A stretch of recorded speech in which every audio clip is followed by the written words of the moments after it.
नमस्कार दोस्तों, ट्रेडिंग चाणक्य की यूट्यूब चैनल में मैं अनमोल मित्तल करता हूं आप सबका फिर से बहुत बहुत स्वागत है आप सभी का हमारी वेबसाइट tradingchanakya.com पे। बात करने वाले हैं दोस्तों गैन के 10 ईयर्स साइकिल के बारे में। लास्ट टाइम हमने 49 ईयर्स जो 49 से 50 साल के अप्रॉक्स एक साइकिल चलता है उसके बारे में बात करी थी। बात कर रहे हैं अब 10 साल का जो साइकिल है। तो गैन कहता है जो 10 साल का जो रुझान है मार्केट का, अगर आपको उसको जज करना है, भाई मान लेते हैं कोई एक कंपनी है और आप ये चेक करना चाहते हैं कि अगले 10 साल वो कैसा परफॉर्म करेगी, अगले 10 साल वो कैसा रिजल्ट दे सकती है। तो एक सीधा साधा मेथड बनता है। सीधा साधा मेथड क्या बनता है कि आप उसका पिछला 10 साल देख लीजिए, उससे पिछला 10 साल देख लीजिए और उससे पिछला 10 साल देख लीजिए। फॉर एग्जाम्पल भैया 2019 चल रहा है, तो मैं ये चेक करना चाहता हूँ कि जो बाजार का रुझान है वो 2029 तक कैसा रहेगा। तो मैं क्या करूँगा भाई, 2019 से 2009, फिर 1999, फिर उसके बाद 1999 से आप लगा लीजिए 1989, लगा लीजिए 1979, 1969। तो जो पीछे के दो चार हमारे जो दशक निकले हैं, आप उसको चेक करके आप ये पता कर सकते हैं कि बाजार का अगला फ्लक्चुएशंस या अगला रुझान क्या रह सकता है। और अगेन ये भी कहता है कि रुझान तो चलो ठीक है, वो तो हमें पता लग गया, लेकिन जो पिछले 10 साल के अंदर मार्केट में जो ऊपर की तरफ या नीचे की तरफ जो माइनर चेंजेस हुए हैं, तो वही चेंजेस आपको फ्यूचर में भी देखने को मिल सकते हैं। हालांकि जो गैन कहता है कि जो 10 साल का साइकिल है उसके अंदर भी माइनर साइकिल छुपे हैं, जैसे 5-5 साल के साइकिल, और 5-5 साल के जो साइकिल है वो हम आपको अभी एक्सप्लेन कर देंगे कि उसके अंदर किस तरीके की फ्लक्चुएशंस हमें देखने को मिलती है।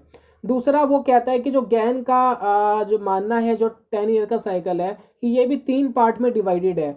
भाई 2 पार्ट तो 3-3 साल के और एक पार्ट जो है वो 4 साल का। तो अगर आप 10 साल के तीन जो पार्ट है इसके अंदर भी आप देखेंगे कि हर 3 साल में एक चेंजिंग आपको दिख सकती है, फिर एक 4 साल में चेंजिंग दिख सकती है, फिर एक 3 साल में चेंजिंग दिख सकती है। तो ये बीच में जो 3 4 3 साल के जो चेंजिंग है, उस पूरे चेंजिंग को मिला करके या फ्लक्चुएशंस को मिला करके 10 ईयर का साइकिल कंप्लीट होता है। दूसरी तरफ अगर हम बात करें तो 10 साल के साइकिल के अंदर 5-5 साल के जो साइकिल बनते हैं वो भी दोनों को मिला करके 10 ईयर का साइकिल कंप्लीट होता है। उसके बाद गैन एक चीज़ और बोलता है कि भैया आप सबसे ज़्यादा इंपॉर्टेंस दीजिए स्टॉक की पर्सनैलिटी के ऊपर। जो चीज़ ट्रेड हो रही है, जिस चीज़ पे काम हो रहा है, कोई स्टॉक है, कमोडिटी है, कोई भी चीज़ है, आप उसकी पर्सनैलिटी पे पहले ज़्यादा ध्यान दीजिए। आपको बाकी चीज़ पे ध्यान ज़्यादा ना देने की ज़रूरत नहीं है, आप उसकी पर्सनैलिटी पे ज़्यादा ध्यान दीजिए। और सिंपल सा मेथड ये है कि अगर आपको ये चेक करना हो कि स्टॉक क्या कर रहा है, पहले उसने क्या करा, तो वही रुझान आपको आगे देखने को मिल सकता है। तो बात कर लेते हैं कि निफ्टी 50 के इंडेक्स के ऊपर हम ये देखते हैं कि भैया आज 2019 है और पिछले 10 साल का अगर हम रुझान देखें तो कैसा कैसा रहा, और उसके बेसिस पे हम चेक करने की कोशिश कर सकते हैं कि अगला जो हमारा 10 साल है वो कैसा रहने वाला है। तो एक बार चार्ट पे चलते हैं। तो गैन के हिसाब से हमने क्या करा है कि 2019 से हमने इसको चेक करने की कोशिश करी है, और उसके बाद हमने कुछ बीच में टॉप्स और बीच में बॉटम्स, जहाँ जहाँ बीच में बने हैं पिछले 10 साल के अंदर, वो हमने यहाँ पर वर्टिकल लाइन के अंदर लगा दिए ताकि आपको समझने में आसानी रहे। तो दोस्तों जो पिछला 10 साल है उसके अंदर सबसे इंपॉर्टेंट चीज़ क्या है, सबसे पहले आप देखिए कि रिटर्न कितना दिया है, कितना रिटर्न बन गया है। तो तकरीबन ये पिछले 10 साल पहले, आज से 10 साल पीछे की बात करें तो जो मार्केट था 2,500 के अप्रोक्स था, और आज मार्केट चल रहा है 11,000 से ऊपर ही चल रहा है। ठीक है, तो अगर हम देखें जो मार्केट का रिटर्न है वो 4 गुना के अप्रोक्स हुआ है, थोड़ा सा ज़्यादा 4 गुना मान सकते हैं कि 4 गुना मार्केट ने रिटर्न दिया है पिछले 10 साल में। तो हमारी एक्सपेक्टेशन क्या होनी चाहिए कि अगले 10 साल मार्केट क्या करेगा। तो अगले साल भी इसी के आसपास, इसी के लमसम वो रिटर्न हमें दे सकता है। तो हम ये कह सकते हैं कि अगले 10 साल में जो निफ्टी है वो 40-50 हज़ार के आसपास हमें मिले। 40,000-50,000 हम एक्सपेक्ट कर सकते हैं निफ्टी अगले 10 साल में हो सकता है। दूसरा उसका डिविडेंड जो मिलता है वो तो एक अलग ही है, जो निफ्टी की जो कंपनियां डिविडेंड देती है। प्लस दूसरी चीज़ हम ये भी चेक कर सकते हैं कि फ्लक्चुएशंस कैसी कैसी आती है। तो पिछले 10 साल में हमें 2 मेजर फ्लक्चुएशंस मिली या 2 मेजर डाउन मिला हमें, एक बढ़ती हुई मार्केट में, क्योंकि जो रुझान है वो तो बढ़ता हुआ ही दिख रहा है, बिल्कुल टॉप दिख रहा है। और उसमें हमें 2 मेजर जो है गिरावट देखने को मिली। पहली गिरावट थी 2010 के 11वें महीने से लेकर 2011 के 12वें महीने को मान लीजिए, यानी पूरा एक साल मार्केट यहाँ नीचे गिरता हुआ दिखाई दिया। और इस गिरावट के अंदर आप देखेंगे तो ये जो गिरावट है ये एक साल में कंप्लीट हो गई, यानी एक साल से ऊपर नहीं गिरा, एक साल के अप्रोक्स ही गिरा और फिर वापस ऊपर बढ़ गया। अब एक साल में कितनी गिरावट आई, तो इस गिरावट को अगर हम मेजरमेंट करते हैं तो अप्रोक्स ये गिरावट बनती है 25% से 30% के आसपास, यानी ये 25-30% गिरा। दूसरा हमें फिर एक गिरावट मिली जो 2015 में स्टार्ट हुई, स्टार्टिंग में ही, और 2016 की स्टार्टिंग में ही ख़त्म हो गई, यानी ये भी एक साल तक की गिरावट थी। फिर हम यहाँ चेक करते हैं कि भैया ये गिरावट कितने परसेंट की थी, तो यहाँ भी अगर हम जब चेक कर पा रहे हैं तो ये भी गिरावट उतनी ही परसेंट की थी, यानी 25% से 30% के अप्रोक्स बाजार यहाँ भी गिर गया।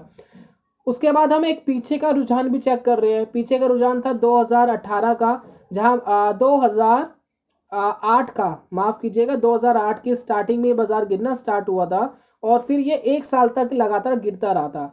तो हम ये पिछले 10 साल का जब डाटा एनालाइज करते हैं तो एक चीज़ तो बिल्कुल साफ़ हो जाती है, चाहे गिरावट थोड़ी बड़ी हो चाहे गिरावट थोड़ी छोटी हो, लेकिन एक साल के बाद वो कंप्लीट हो जाती है। अगर एक साल तक बढ़ते हुए मार्केट के अंदर, यानी जो उसका मेन ट्रेंड है, मेन ट्रेंड क्या था निफ्टी का, बुलिश था, तो मेन ट्रेंड के अपोजिट अगर ये जाता है और मेजर जाता है तो एक साल से ज़्यादा नहीं जाएगा, यानी एक साल के बाद उसकी रिवर्स करने की जो चांसेस है वो बहुत ज़्यादा बढ़ जाते हैं, राइट। तो एक अच्छा मौका मिलता है हमें ये जज करने का कि आगे आगे आने वाले फ्यूचर में कभी ऐसा हो कि लगातार मार्केट एक साल तक नीचे का रुझान दे, तो हम ये चेक कर सकते हैं, हम ये जज भी कर सकते हैं, हम ये प्रिडिक्ट भी कर सकते हैं कि एक साल का जो रुझान है वो तो आ गया है, अब मार्केट यहाँ से बढ़ना चाहिए।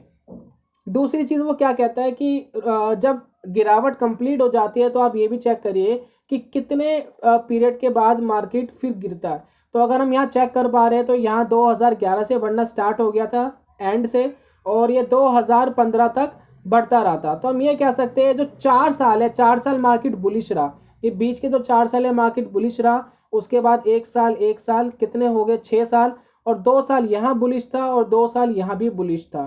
तो हम ये कह सकते हैं जो 10 साल का साइकिल है, उस 10 साल के साइकिल में दो चांसेस तो हमें ये मिले कि मार्केट बुलिश था, दो हमें बेरिश मिले, और एक हमें बड़ा रुझान मिला 4 साल का जिसके अंदर मार्केट बुलिश था। तो वो कहता है कि ज़्यादा दिमाग ना लगाते हुए सिर्फ इतना ही दिमाग लगाना है कि आप इस फ्लक्चुएशन को देख लीजिए और उसको एक्सपेक्ट कर लीजिए अगले साल के लिए, इतना ही रिटर्न मिलेगा। इसी तरीके की फ्लक्चुएशंस बीच बीच में आपको मिलती रहेगी और इसी तरीके से मार्केट जो अपना काम करता रहेगा। हालांकि अगर मार्केट को अपना साइकिल चेंज करना है तो वो चेंज कर सकता है, लेकिन फिलहाल तो वो इसी साइकिल में चलता हुआ हमें दिखाई दे रहा है। तो बेसिकली दोस्तों ये साइकिल जो है यहाँ कंप्लीट होता है। अब जो गैन का जो मेथड है जिसमें वो कहता है कि 5-5 साल के दो रुझान होते हैं और उससे मिलकर के एक पूरा पैटर्न बन जाता है, तो ये ज़रूरी नहीं है। गैन ये भी कहता है ज़रूरी नहीं है, स्टॉक की पर्सनैलिटी या जो चीज़ है जिसमें ट्रेड किया जा रहा है वो ज़्यादा इंपॉर्टेंट है। तो अगर हम 3 साल की फ्लक्चुएशंस देखें जिसमें वो कहता है कि भैया आपको 3 साल का एक फ्लक्चुएशंस ऐसा मिल सकता है, जैसे कि आप ये देखिए कि मार्केट यहाँ पर ऊपर गया, फिर नीचे दो टॉप बनाए, फिर एक 4 साल का बुल मिल गया, फिर यहाँ पर जाकर के 3 साल के ये बनाए। तो एक तरीके से देखा जाए तो ये 3 पैटर्न बन जाते हैं, एक 3 साल का, ये वाला पैटर्न 4 साल का, फिर ये वाला पैटर्न 3 साल का। फिर वो ये भी कहता है कि एक रुकावट भी बीच में होनी चाहिए, तो रुकावट हमें निफ्टी के अंदर ये वाली मिली है, और हो सकता है कि किसी स्टॉक के अंदर ये रुकावट थोड़ी बड़ी हो सकती है, थोड़ी सी ज़्यादा बड़ी हो सकती है, या 4 साल तक का जो रुझान है वो कुछ ऐसा हो सकता है, ऐसा रुझान हो सकता है 4 साल का, और 3 साल के दो टॉप हो सकते हैं। तो डिपेंड करता है पर्सनैलिटी पर, वो ज़्यादा एक्यूरेसी आपको दे पाएगा। दूसरी जो 5-5 साल के जो दो साइकिल बनते हैं जिससे मिलकर के एक 10 ईयर का साइकिल कंप्लीट माना जा सकता है, तो उस साइकिल को आप ऐसे भी देख सकते हैं कि 5 साल का साइकिल, जैसे कि 2 साल अप, जैसे हमने पहले भी बात करी थी, 2 साल अप, 1 साल डाउन, फिर 2 साल अप, तो ये हमारा 5 साल कंप्लीट हो गया। फिर अगला साइकिल स्टार्ट हुआ, हालांकि वो चेंज हो सकता है, हालांकि वो बेरिश हो सकता है, लेकिन अगर वो बेरिश नहीं होता है तो वो यहाँ से फिर 2 साल अप होगा, फिर 1 साल डाउन होगा, फिर 2 साल अप होगा। तो इस तरीके से हमारे जो 10 साल है ये पूरा कंप्लीट होगा। 2 ये हो गया, 1 ईयर ये, 2 ईयर ये, 2 ईयर ये, अगर हम इसको प्लस करते हैं, फिर 1 ईयर ये, फिर 2 ईयर ये टोटल मिला के दोस्तों 10 ईयर्स कंप्लीट हो जाते हैं। ऐसा मुझे लगा जैसे मैंने चार्ट देखे, क्योंकि बहुत ज़्यादा जो है क्लियर करने वाला कोई बंदा है नहीं ये जिसने बहुत क्लैरिफिकेशन से बता रखा हो। तो ये बेसिकली डिपेंड करता है हमारी एनालिसिस के ऊपर, हम जितना चार्ट को प्रैक्टिस करेंगे उतना ज़्यादा हम साइकिल को समझ पाएंगे। और सबसे बढ़िया चीज़ जो मैंने आपको पहले ही बताई कि पुराना 10 साल देख लो और उसके हिसाब से ही आप आगे को एक्सपेक्ट कर सकते हो, राइट। ज़्यादा दिमाग लगाने की ज़रूरत नहीं है। तो इस तरीके से पूरा 10 ईयर का साइकिल कंप्लीट होता है। तो जो निफ्टी है वो हमें इसी पैटर्न के हिसाब से दिख रहा है। कैसे दिख रहा है ज़रा चेक कर लेते हैं। जैसे कि 2 साल अप, 1 साल डाउन, 3 साल कंप्लीट हो गए, फिर 2 साल यहाँ कंप्लीट हो जाते हैं अप्रोक्स। तो ये जो है 5 साल का साइकिल कंप्लीट, फिर एक नया साइकिल बना, 2 साल अप, फिर 1 साल डाउन, फिर 2 साल अप। तो ये पूरा 10 ईयर का कंप्लीट हमें दिखता है। तो हो सकता है ये इस पैटर्न के हिसाब से भी चल रहा हो। तो इस पैटर्न के हिसाब से भी अगर ये चल रहा है तो हम एक्सपेक्ट कर सकते हैं कि भैया अगले 4 साल के बाद, जब ये 4 साल यहाँ से कंप्लीट हो जाएंगे तकरीबन 2020 में, तो हमें एक करेक्शन मिल सकती है 1 साल की। 1 साल की वो करेक्शन कंप्लीट होने के बाद फिर मार्केट ऊपर बढ़ सकता है। तो वो चेक करेंगे हम, इन फ्यूचर ही पता लगेगा कि क्या होगा क्या नहीं होगा। लेकिन मोटी मोटी चीज़ ये है कि भैया जितना रिटर्न 10 साल में मिला है उतना ही रिटर्न ही अगले 10 साल में मिल सकता है, राइट। पैसा लगा के छोड़ दो, अगले 10 साल में आप देखोगे तो 3 से 4 गुना पैसा मल्टीप्लाई हो जाएगा। ये निफ्टी का रुझान मेनली ये कहता है।